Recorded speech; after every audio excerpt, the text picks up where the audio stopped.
लहरों से डरकर नौका पार नहीं होती, कोशिश करने वालों की हार नहीं होती। अभी तो जंग है जारी,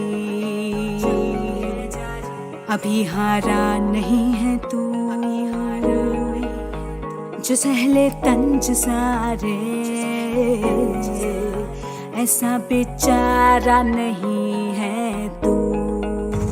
अभी तो जंग है जारी, अभी हारा नहीं तू, जो सहले तंज सारे ऐसा बेचारा नहीं तू।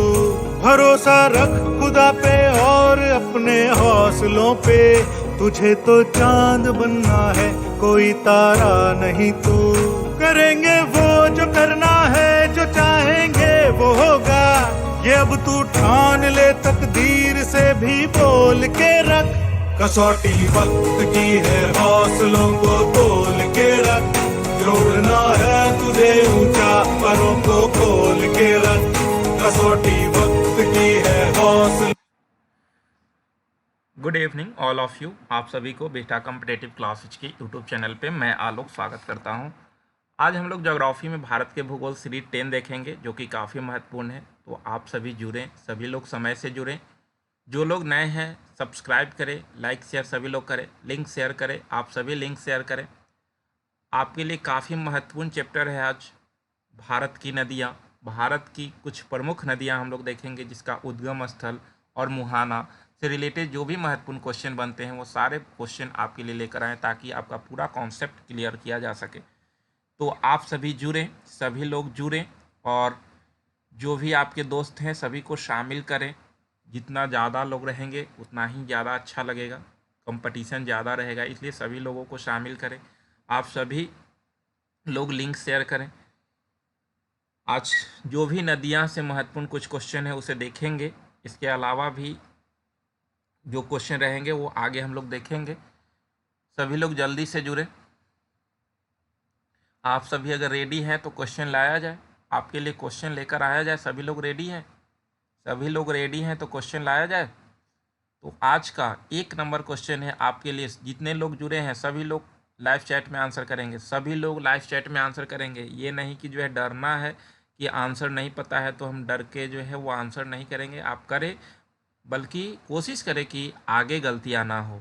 यहाँ से आपको सीखना है और आगे बेहतर करना है। तो आज का 1 नंबर क्वेश्चन है। 1 नंबर क्वेश्चन है कि हिमालय की नदियाँ की है, आपको आंसर बताना है। यानी कि हिमालय की नदियाँ कौन सी अवस्था की नदी है। 1 नंबर ऑप्शन है युवावस्था, सेकेंड है प्रौढ़ावस्था, नेक्स्ट है आपका वृद्धावस्था, और नेक्स्ट है इनमें से कोई नहीं। तो हिमालय की नदियाँ जो है वो कौन सी अवस्था की नदियाँ हैं, आपको आंसर बताना है। सभी लोग आंसर करें। तो ध्यान रहे कि हिमालय की नदियाँ जो है वो युवावस्था की नदी है। 1 नंबर इसका आंसर होगा। यानी कि हिमालय की नदियाँ युवावस्था की नदी है, आपको ध्यान रखना है। हिमालय की नदियाँ हिमालय में स्थित हिम नदी से निकलती है, और इनका अपवास क्षेत्र काफ़ी बड़ा होता है, और ये नदियाँ युवावस्था की होती है। या इस हिमालय की जो भी नदियाँ होती है वो काफ़ी लंबी होती है, और हिमालय की नदियाँ में सालों भर जल रहता है। यानी कि सदावाही नदियाँ हिमालय की नदियाँ है, और ये मार्ग परिवर्तित करते रहती है, क्योंकि युवावस्था की नदी है। जैसे आप लोग युवा हैं तो आप भी मार्ग परिवर्तन करते हैं, तो उसी तरह जो है हिमालय की नदियाँ भी जो है वो अपना मार्ग परिवर्तित करते रहती है। तो इस तरह से ध्यान रखेंगे। हिमालय की नदियाँ गॉर्ज बनाती है, ये सब महत्वपूर्ण पॉइंट है हिमालय की नदियाँ के। तो ये सारे पॉइंट आप क्लियर रखेंगे। यानी कि हिमालय की नदियाँ युवावस्था की नदी है। अगला क्वेश्चन है कि प्रायद्वीपीय भारत की नदियाँ कौन सी अवस्था में है। देखिए, भारत की नदियाँ को 2 भागों में बांटा गया है। एक हिमालय की नदियाँ और दूसरा प्रायद्वीपीय भारत की नदियाँ। तो हिमालय की नदियाँ युवावस्था की नदी है। अभी हम लोग पीछे वाला क्वेश्चन में देखें। अब क्वेश्चन है कि प्रायद्वीपीय भारत की नदियाँ कौन सी अवस्था की है। ऑप्शन है 1 नंबर युवावस्था, सेकेंड है प्रौढ़ावस्था, नेक्स्ट है वृद्धावस्था, और नेक्स्ट इनमें से कोई नहीं। तो प्रायद्वीपीय भारत की नदियाँ कौन सी अवस्था की नदी है, आपको आंसर बताना है। सभी लोग आंसर करें। तो ध्यान रहे कि प्रायद्वीपीय भारत की नदियाँ जो है वो प्रौढ़ावस्था की नदी है। यानी कि बी नंबर इसका आंसर होगा। हिमालय की नदियाँ युवावस्था की नदी है, और प्रायद्वीपीय भारत की नदियाँ प्रौढ़ावस्था की नदी है। अगर देखा जाए तो प्रायद्वीपीय भारत की जो भी नदियाँ हैं वो बरसाती होती है, इसमें सालों भर जल नहीं रहता है। जैसे आपका जो भी दक्षिण भारत की नदियाँ देखेंगे तो इसमें सालों भर उसमें जल नहीं रहते हैं, बल्कि बरसात के मौसम में जल आ जाते हैं। प्रायद्वीपीय पठार से जो है अधिकतर नदियाँ वहाँ देखिएगा तो पूर्व की ओर प्रवाहित होती है, और इस तरह से जो है अगर देखा जाए तो प्रायद्वीपीय भारत की नदियाँ जो है वो प्रौढ़ावस्था की नदी है। ठीक है, तो इस तरह से दोनों क्वेश्चन आप सभी का क्लियर हो गया होगा। नेक्स्ट क्वेश्चन है कि भारत की सबसे लंबी नदी कौन है? भारत की सबसे लंबी नदी कौन है? ऑप्शन है 1 नंबर गंगा, सेकेंड है ब्रह्मपुत्र, नेक्स्ट है आपका यमुना, और नेक्स्ट है सिंधु। तो भारत की सबसे लंबी नदियाँ कौन है, आपको आंसर बताना है। भारत की सबसे लंबी नदियाँ हैं, तो ध्यान रहे इसका आंसर हो जाएगा 1 नंबर गंगा। भारत की सबसे लंबी नदी गंगा है, जिसकी लंबाई 2525 किलोमीटर है, और इसी नदी को भारत का राष्ट्रीय नदी का दर्जा प्राप्त है। तो ध्यान रखें कि भारत की सबसे लंबी नदी गंगा है, और इसे जो है भारत के राष्ट्रीय नदी का दर्जा प्राप्त हुआ है, आपको ध्यान रखना है। नेक्स्ट क्वेश्चन है 4 नंबर कि गंगा नदी की लंबाई कितनी है किलोमीटर में? अभी तो आपको हम बता ही दिए, आप सभी इसका आंसर बताएं कि गंगा नदी की लंबाई कितनी है। ऑप्शन है 2800 किलोमीटर, सेकेंड है 2525 किलोमीटर, नेक्स्ट है 2950 किलोमीटर, और नेक्स्ट है इनमें से कोई नहीं। तो गंगा नदी की लंबाई है किलोमीटर में, आप सभी लोग आंसर करें, सभी लोग आंसर करें। तो ध्यान रहे कि गंगा नदी की लंबाई जो है वो किलोमीटर में 2525 है, यानी कि बी नंबर इसका आंसर हो जाएगा, आपको ध्यान रखना है। नेक्स्ट क्वेश्चन है कि गंगा नदी का उद्गम होती है, यानी कि गंगा नदी का उद्गम कहाँ से होती है, आपको आंसर बताना है। 1 नंबर में गंगोत्री हिमनद से, नेक्स्ट है यमुनोत्री हिमनद से, नेक्स्ट है शेषनाग से, और इनमें से कोई नहीं। तो गंगा नदी का उद्गम कहाँ से होती है, आपको आंसर बताना है। सभी लोग आंसर करें, सभी लोग आंसर करें कि गंगा नदी का उद्गम जो होती है वो कहाँ से होती है। तो ध्यान रखेंगे कि गंगा नदी का उद्गम जो है वो गंगोत्री हिमनद से होती है। गंगोत्री से गंगा निकलती है, आपको ध्यान रखना है, और बंगाल की खाड़ी में जाकर अपना मुहाना बनाती है। इसी बीच ये कुल 2525 किलोमीटर की डिस्टेंस तय करती है। तो गंगा नदी का उद्गम गंगोत्री हिमनद है, आपको ध्यान रखना है। नेक्स्ट क्वेश्चन है कि धौली गंगा और विष्णु गंगा का संगम होती है। धौली गंगा और विष्णु गंगा की संगम होती है, आपको आंसर करना है। ऑप्शन है विष्णु प्रयाग में, नेक्स्ट है कर्ण प्रयाग में, नेक्स्ट है रुद्र प्रयाग में, और नेक्स्ट है देव प्रयाग में। आप ध्यान रखेंगे इस क्वेश्चन को फिगर से, आपको जो है मैप पे हम दिखाते हैं, मैप से आप देखेंगे तो ये सारा क्वेश्चन आपका क्लियर हो जाएगा।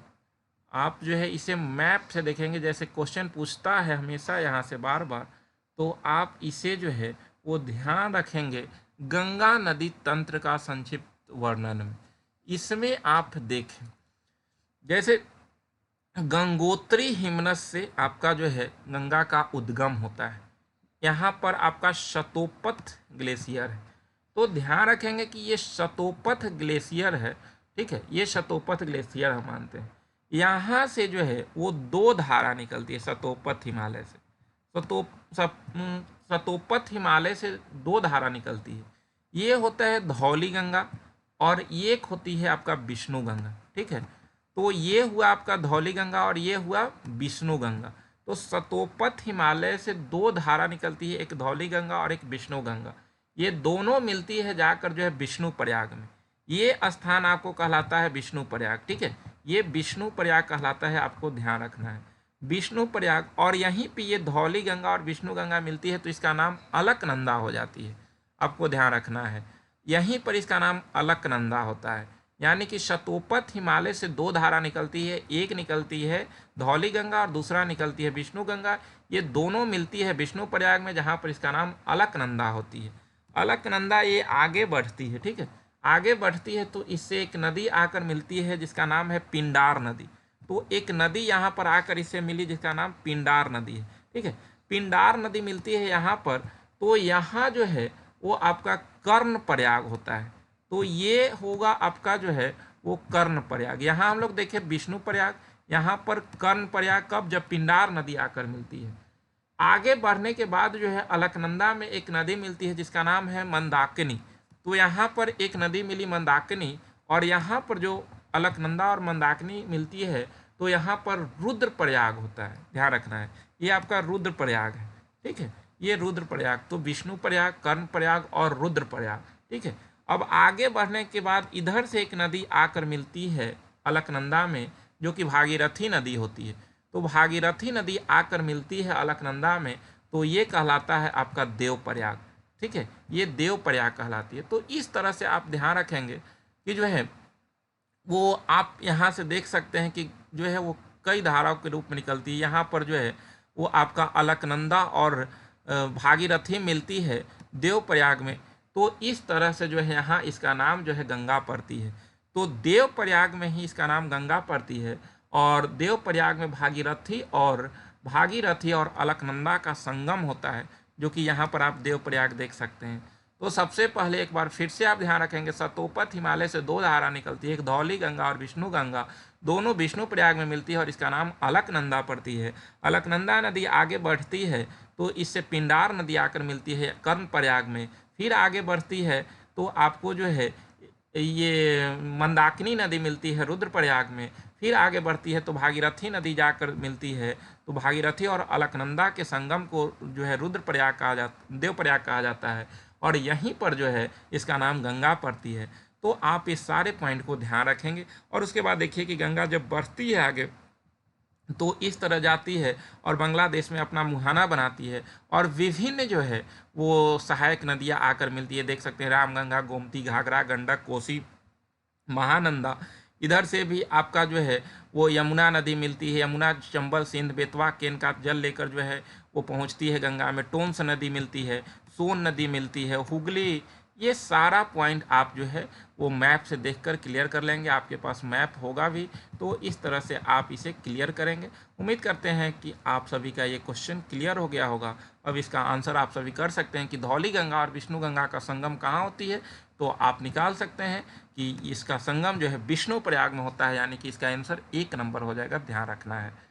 अगला क्वेश्चन है कि अलकनंदा और पिंडार नदी का संगम कहाँ होता है। अभी बताए हैं अलकनंदा, जैसे ही अलकनंदा आगे बढ़ती है तो उसमें एक पिंडार नदी आकर मिलती है, तो इसका संगम कहाँ पर होता है। ऑप्शन है विष्णु प्रयाग, सेकेंड है कर्ण प्रयाग, नेक्स्ट है रुद्र प्रयाग और नेक्स्ट है देव प्रयाग। तो ध्यान रखेंगे, अभी बताए हैं, आप सभी इसका आंसर करें। तो इसका आंसर हो जाएगा बी नंबर, कर्ण प्रयाग में। कर्ण प्रयाग में जो है पिंडार नदी मिलती है, ध्यान रखना है। नेक्स्ट क्वेश्चन है कि अलकनंदा और मंदाकिनी का संगम कहाँ होती है। अलकनंदा और मंदाकिनी की संगम कहाँ होगी, आपको आंसर बताना है। अलकनंदा और मंदाकिनी का संगम, ऑप्शन है विष्णु प्रयाग में, नेक्स्ट है कर्ण प्रयाग में, नेक्स्ट है रुद्र प्रयाग में और नेक्स्ट है देव प्रयाग में। तो अलकनंदा और मंदाकिनी का संगम जो है वो ध्यान रखेंगे रुद्र प्रयाग में होता है, यानी कि सी नंबर इसका आंसर हो जाएगा। तो सारा पॉइंट आप क्या क्लियर रखेंगे, रुद्र प्रयाग में अलकनंदा और मंदाकिनी मिलती है। और अगला क्वेश्चन है कि अलकनंदा और भागीरथी का संगम कहाँ होती है। तो अब तो ये आसान हो गया होगा, 3 ऑप्शन छट रहा है, आपके पास एक ही ऑप्शन बचा, तो बिल्कुल आपका सही हो सकता है। अलकनंदा और भागीरथी का संगम, ऑप्शन है विष्णु प्रयाग, नेक्स्ट है कर्ण प्रयाग, नेक्स्ट है रुद्र प्रयाग और नेक्स्ट है देव प्रयाग। तो कहाँ पर होगा, तो ध्यान रखेंगे अलकनंदा और भागीरथी का संगम जो है वो देव प्रयाग में होगा। तो इसका आंसर डी नंबर हो जाएगा, आपका ध्यान रखना है। तो ये चारों क्लियर होगा। यहाँ पर पिंडार नदी, यहाँ पर जो है वो मंदाकिनी नदी मिलेगी, यहाँ पर जो है वो यहाँ पर जो है देखिए कि जो है वो धौली गंगा और विष्णु गंगा में रहा था। यहाँ अलकनंदा में जो है वो पिंडार नदी मिली, यहाँ पर अलकनंदा में मंदाकिनी मिली और यहाँ पर अलकनंदा में भागीरथी मिली। तो इस तरह से ये चारों आपको ध्यान रखना है। उम्मीद करते हैं कि आप सभी का ये क्लियर हो गया होगा। आप सभी जो भी लाइव में जुड़ते हैं सभी लोग लाइव चैट में आंसर करें, और फिर बाद में आप 1-2 बार इसे देख लें ताकि आपका पूरा फिर से एक बार क्लियर हो जाए, ताकि आप बेहतर कर सके। अगला क्वेश्चन है कि अलकनंदा नाम पड़ता है कहाँ पर। अभी बताए हैं कि अलकनंदा जो है वो नाम पड़ता है कहाँ पर। ऑप्शन है विष्णु प्रयाग में, नेक्स्ट है कर्ण प्रयाग में, नेक्स्ट है रुद्र प्रयाग में और नेक्स्ट है देव प्रयाग में। तो अलकनंदा नाम पड़ता है, आपको आंसर बताना है। अलकनंदा नाम पड़ता है तो ध्यान रखेंगे, अभी हम बताए थे कि धौली गंगा और विष्णु गंगा सतोपथ हिमालय से निकलती है और विष्णु प्रयाग में इस दोनों के संयुक्त धारा का नाम अलकनंदा पड़ता है। तो इसका आंसर 1 नंबर हो जाएगा, आपको ध्यान रखना है। नेक्स्ट क्वेश्चन है 11 नंबर कि निम्न में कौन गंगा के सहायक नदी नहीं है? कौन गंगा की सहायक नदी नहीं है, आपको आंसर बताना है। गंगा की सहायक नदी नहीं है, ऑप्शन है रामगंगा, नेक्स्ट है गोमती, नेक्स्ट है घाघरा, नेक्स्ट है गंडक और नेक्स्ट है बेतवा। तो कौन गंगा की सहायक नदी नहीं, इसका आंसर करें, सभी लोग आंसर करें।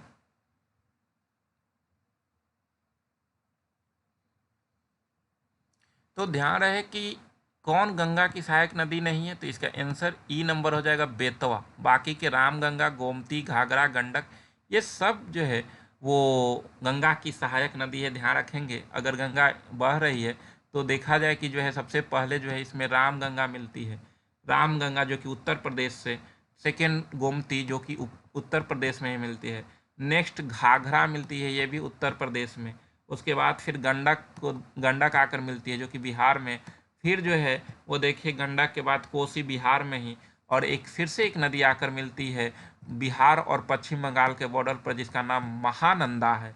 तो ये सारा सहायक नदी है, ध्यान रखना है। जबकि बेतवा यमुना की सहायक नदी है, ना कि गंगा की सहायक नदी है, आपको ध्यान रखना है। अगला क्वेश्चन है कि इनमें कौन गंगा की सहायक नदी नहीं है? सेम क्वेश्चन है लेकिन ऑप्शन अलग है। कौन गंगा की सहायक नदी नहीं है? ऑप्शन है कोसी, अभी हम लोग देखे थे, ये तो गंगा की सहायक नदी ही है। महानंदा भी है, यमुना ये भी है, सोन गंगा की ही सहायक नदी है, टोन्स ये भी गंगा की सहायक नदी है, केन ये गंगा की सहायक नदी नहीं है बल्कि ये यमुना की सहायक नदी है। तो इस तरह से 2 क्वेश्चन में आपका लगभग जो भी गंगा की प्रमुख सहायक नदियां हैं वो सारा क्लियर करवा दिया गया। आप सभी सहायक नदियों को ध्यान रखेंगे। अगला क्वेश्चन है कि गंगा मैदानी क्षेत्र में उतरती है, यानी कि गंगा पहली बार मैदानी क्षेत्र में कहाँ पर उतरती है? ऑप्शन है 1 नंबर वाराणसी, नेक्स्ट है हरिद्वार, नेक्स्ट है प्रयागराज और नेक्स्ट है बांग्लादेश। तो गंगा मैदानी क्षेत्र में कहाँ पर उतरती है? यानी कि पर्वतीय क्षेत्र से तो निकलती है क्योंकि हिमालय से निकलती है, तो ये पहली बार मैदानी क्षेत्र में कहाँ पर उतरती है, आपको आंसर करना है। ध्यान रहे, इसका आंसर हो जाएगा बी नंबर हरिद्वार। हरिद्वार में पहली बार मैदानी क्षेत्र में उतरती है। तो ध्यान रखना है कि हरिद्वार में पहली बार मैदानी क्षेत्र में उतरती है, यानी कि समतल भूमि इसको मिलती है हरिद्वार में। अगला क्वेश्चन है कि भारत में गंगा का सर्वाधिक लंबाई किस राज्य में है? भारत में जो है गंगा की सर्वाधिक लंबाई कहाँ पर है? ऑप्शन है उत्तराखंड, सेकेंड है उत्तर प्रदेश, नेक्स्ट है बिहार और नेक्स्ट है झारखंड। आंसर करें, आप सभी लोग आंसर बताएं, जितने लोग जुड़े हैं सभी लोग लाइव चैट में आंसर करें। भारत में गंगा का सर्वाधिक लंबाई किस राज्य में है? काफी आसान क्वेश्चन है, ध्यान रहे, इसका आंसर हो जाएगा बी नंबर उत्तर प्रदेश। भारत में गंगा का सर्वाधिक लंबाई उत्तर प्रदेश में है, आपको ध्यान रखना है। अगला क्वेश्चन है कि भारत में गंगा के सबसे कम लंबाई किस राज्य में है? भारत में सबसे कम गंगा की लंबाई जो है किस राज्य में है? ऑप्शन है उत्तराखंड, सेकेंड है उत्तर प्रदेश, नेक्स्ट है बिहार और नेक्स्ट है झारखंड। तो भारत में गंगा का सबसे कम लंबाई किस राज्य में है, आपको आंसर बताना है। सभी लोग आंसर करें, भारत में गंगा की सबसे कम लंबाई किस राज्य में है? तो ध्यान रखेंगे, इसका आंसर हो जाएगा झारखंड, डी नंबर। झारखंड में बहुत कम क्षेत्रफल में जो है ये बहता है, तो इस तरह से सबसे कम लंबाई जो है वो झारखंड में और सबसे अधिक लंबाई उत्तर प्रदेश में है, आपको ध्यान रखना है। अगला है कि बांग्लादेश में गंगा को पुकारा जाता है किस नाम से? बांग्लादेश में बांग्लादेश में गंगा को पुकारा जाता है किस नाम से? ऑप्शन है मेघना, सेकेंड है पद्मा, नेक्स्ट है भागीरथी और नेक्स्ट है महागंगा। आपको पता होना चाहिए कि पश्चिम बंगाल राज्य के बाद जो है गंगा बांग्लादेश में प्रवेश करती है। तो बांग्लादेश में गंगा को किस नाम से जाना जाता है, आपको आंसर बताना है। बांग्लादेश में गंगा को किस नाम से जाना जाता है? तो ध्यान रहे, इसका आंसर हो जाएगा बी नंबर पद्मा, यानी कि बांग्लादेश में गंगा को पद्मा के नाम से जाना जाता है, ध्यान रखना है। बहुत बार एग्जाम में क्वेश्चन पूछा गया है कि बांग्लादेश में गंगा को किस नाम से जाना जाता है, तो ध्यान रखना है पद्मा के नाम से जाना जाता है। तो इस प्रकार इसे ध्यान रखेंगे। अगला क्वेश्चन है कि गंगा नदी का एकमात्र सहायक नदी जिसका उद्गम मैदान से, आंसर बताएं आप सभी। गंगा नदी का एकमात्र सहायक नदी जिसका उद्गम मैदानी क्षेत्र से है। ऑप्शन है 1 नंबर सोन, सेकेंड है रामगंगा, थर्ड है गोमती और नेक्स्ट है इनमें से कोई नहीं। काफी महत्वपूर्ण क्वेश्चन है, इसका आंसर आप सभी करें। गंगा नदी का एकमात्र सहायक नदी जिसका उद्गम मैदान से है। काफी महत्वपूर्ण क्वेश्चन है, सभी लोग आंसर करें। गंगा नदी का एकमात्र सहायक नदी जिसका उद्गम मैदान से है, सभी लोग आंसर करें। आप सभी लोग आंसर करें, काफी महत्वपूर्ण क्वेश्चन है। गंगा नदी का एकमात्र सहायक नदी जिसका उद्गम मैदान से है, सभी लोग आंसर करें। तो ध्यान रहे इसका आंसर हो जाएगा सी नंबर, गोमती। गोमती जो है वो मैदानी क्षेत्र से निकलती है और यह उत्तर प्रदेश के पीलीभीत से निकलती है। ध्यान रखना है, उत्तर प्रदेश के पीलीभीत से निकलती है, जो कि मैदानी क्षेत्र से निकलती है। तो ध्यान रखना है कि गोमती जो है वो मैदानी क्षेत्र से निकलती है और गंगा की सहायक नदी है और पीलीभीत से ये निकलती है, ये भी ध्यान रखना है। अगला क्वेश्चन है कि बांग्लादेश में जब पद्मा से जमुना मिलती है तो उसके संयुक्त धारा को क्या कहा जाता है। जमुना से आप लोग वाकिफ होंगे, एक नाम होता है जमुना और सेकेंड होता है यमुना। तो यमुना तो गंगा की सहायक नदी है, लेकिन ये जमुना कह रहा है कि बांग्लादेश में जब पद्मा यानी कि गंगा से जमुना मिलती है तो उसके संयुक्त धारा को क्या कहा जाता है। तो ध्यान रखेंगे, पद्मा तो गंगा को जो है वो पश्चिम ये बांग्लादेश में बोला जाता है और जमुना जो है वो ब्रह्मपुत्र को बोला जाता है। बांग्लादेश में ब्रह्मपुत्र को जमुना के नाम से जाना जाता है, यानी कि गंगा में जब ब्रह्मपुत्र मिलती है तो उसके संयुक्त धारा को बांग्लादेश में क्या कहा जाता है। क्वेश्चन का कहने का मतलब ये है। ऑप्शन है 1 नंबर पद्मा, नेक्स्ट है मेघना, नेक्स्ट है जमुना और नेक्स्ट है इनमें से कोई नहीं। तो ध्यान रहे कि बांग्लादेश में जब पद्मा से जमुना मिलती है तो उसके संयुक्त धारा को पद्मा ही कहा जाता है। दोनों के संयुक्त धारा को पद्मा ही कहा जाता है, आपको ध्यान रखना है। इसका आंसर 1 होगा।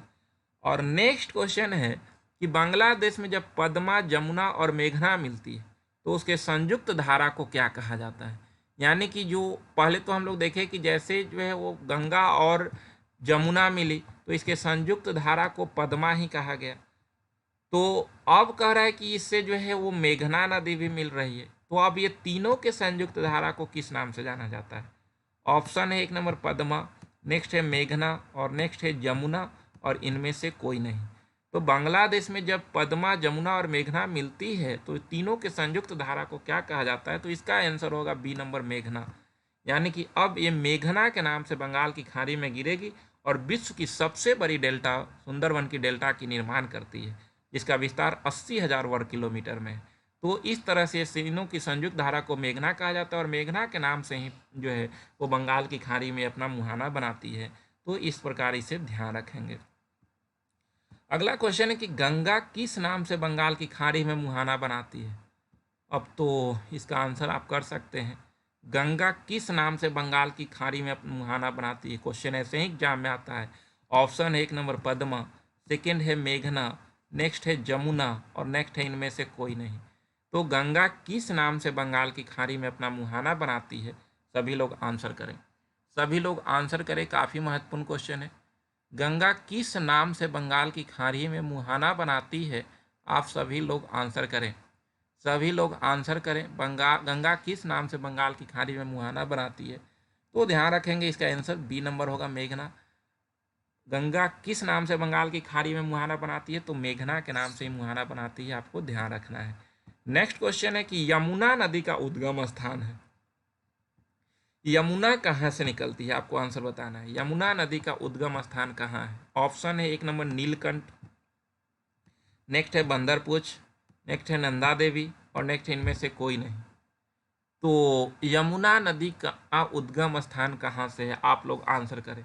सभी लोग आंसर करें, काफ़ी महत्वपूर्ण क्वेश्चन है कि यमुना नदी का उद्गम स्थल कहाँ से है। सभी लोग आंसर करें, सभी लोग आंसर करें, काफ़ी महत्वपूर्ण क्वेश्चन है। तो ध्यान रहे इसका आंसर हो जाएगा बी नंबर बंदरपुछ। यमुनोत्री के बंदरपुछ से निकलती है, ध्यान रखना है। यमुनोत्री हिमनद के बंदरपुछ से यमुना नदी का उद्गम होता है और यह जो है वो 1376 किलोमीटर के डिस्टेंस तय करके गंगा में इलाहाबाद के पास अपना मुहाना बनाती है। तो इस तरह से ध्यान रखेंगे कि इसका उद्गम बंदरपुर यमुनोत्री से होता है, ध्यान रखना है। अगला है कि निम्न में कौन यमुना की सहायक नदी नहीं है, यानी कि यमुना की सहायक नदी इनमें से कौन नहीं है। ऑप्शन 1 नंबर केन, नेक्स्ट है बेतवा, नेक्स्ट है सोन और नेक्स्ट है चंबल। निकालिए इसका आंसर, सभी लोग आंसर करें, सभी लोग आंसर करें कि निम्न में कौन जो है यमुना की सहायक नदी नहीं है, कौन यमुना की सहायक नदी नहीं है। सभी लोग आंसर करें, काफ़ी महत्वपूर्ण क्वेश्चन है, काफ़ी महत्वपूर्ण क्वेश्चन है, सभी लोग आंसर करें। तो ध्यान रहे कि यमुना की सहायक नदी नहीं है सोन, सी नंबर इसका आंसर होगा। सोन गंगा की सहायक नदी है। बाकी के केन, बेतवा, चंबल, काली सिंध ये सब जो है वो यमुना की सहायक नदी है। और ये सभी नदियाँ जो है मालवा की पठार से निकलती है, यमुना में जाकर अपना मुहाना बनाती है और उसके बाद यमुना जो है गंगा की सहायक नदी हो जाती है। तो इस तरह से ध्यान रखेंगे कि सोन जो है वो गंगा की सहायक नदी है और बाकी की ये तीनों जो है यमुना की सहायक नदी है। अगला कि कौन चंबल में नहीं मिलती है, कौन सी नदी जो है वो चंबल नदी में नहीं मिलती है। ऑप्शन 1 नंबर सिप्रा, नेक्स्ट है काली सिंध, नेक्स्ट है बेतवा और नेक्स्ट है पार्वती। तो बताइए कि कौन सी नदी जो है वो चंबल नदी में नहीं मिलती है। आप सभी लोग आंसर करें, सभी लोग आंसर करें, काफ़ी महत्वपूर्ण क्वेश्चन है। कौन सी नदी जो है वो चंबल नदी में नहीं मिलती है, सभी लोग आंसर करें, सभी लोग आंसर करें, काफ़ी महत्वपूर्ण क्वेश्चन है, काफ़ी महत्वपूर्ण क्वेश्चन है। यानी कि चंबल की सहायक नदी कौन नदी नहीं है, चंबल की सहायक नदी जो है कौन सी नदी नहीं है, आंसर करें। तो ध्यान रहे इसका आंसर हो जाएगा काली सिंध। काली सिंध ये जो है यमुना की सहायक नदी है। बाकी के सिप्रा, बेतवा, पार्वती ये सब जो है वो आपका चंबल नदी की सहायक नदियाँ हैं। तो ध्यान रखना है कि जो है वो काली सिंध यमुना की सहायक नदी है और बाकी की ये तीनों जो हैं वो चंबल की सहायक नदियां हैं। ये सभी सहायक नदी को ध्यान रखेंगे, काफ़ी बार एग्जाम यहाँ से क्वेश्चन आता है।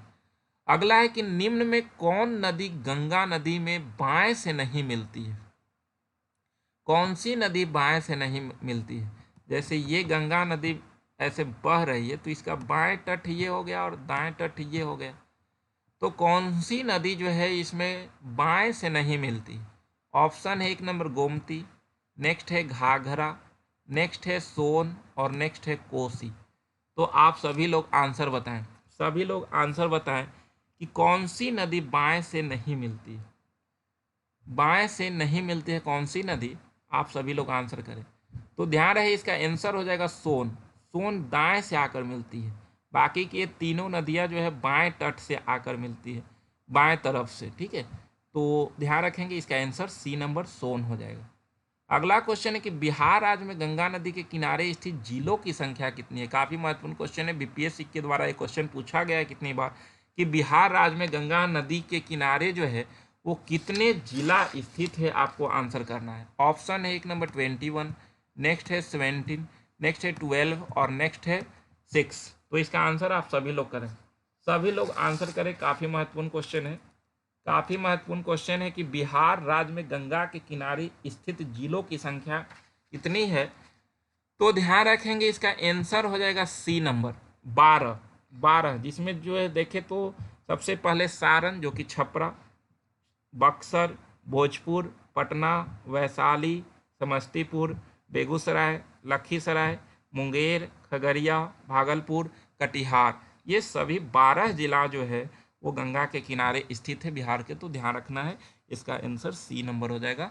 यानी कि बिहार राज्य में गंगा नदी के किनारे स्थित जिलों की संख्या कुल 12। एक बार फिर से सुनेंगे, सारण, बक्सर, भोजपुर, पटना, वैशाली, समस्तीपुर, बेगूसराय, लखीसराय, मुंगेर, खगड़िया, भागलपुर एवं कटिहार, ये सभी 12 जिला जो हैं वो गंगा नदी के किनारे स्थित है, आपको ध्यान रखना है। और आज का आपके लिए जो लास्ट क्वेश्चन है वह है बिहार से ही रिलेटेड, बिहार के किस जिले में गंगा नदी सबसे लंबी है, यानी कि बिहार के किस जिला में जो है वो गंगा नदी की लंबाई सबसे अधिक है, आप सभी लोग आंसर करेंगे। ऑप्शन है 1 नंबर भागलपुर, नेक्स्ट है कटिहार, नेक्स्ट है पटना और नेक्स्ट है आपका बेगूसराय। आंसर करें सभी लोग, सभी लोग आंसर करें, सभी लोग आंसर करें। तो ध्यान रहे कि बिहार के किस जिले में गंगा नदी सबसे लंबी है, तो इसका आंसर हो जाएगा पटना। इसका आंसर होगा पटना। पटना में 99 किलोमीटर, ध्यान रखेंगे 99 किलोमीटर जो है वो लंबाई है गंगा नदी का पटना में, ठीक है। तो पटना में जो है गंगा नदी की लंबाई सबसे अधिक है। वही दूसरे स्थान पर जो है वो भागलपुर आता है, यानी कि भागलपुर जो है वो सेकेंड स्थान पे है, ध्यान रखना है। जहाँ पर इसकी लंबाई जो है वो मात्र थोड़ा ही कम है, यहाँ भी जो है वो 97 किलोमीटर इसकी लंबाई हो जाती है, ध्यान रखेंगे 97 किलोमीटर इस यहाँ पर जो है इसकी लंबाई हो जाती है।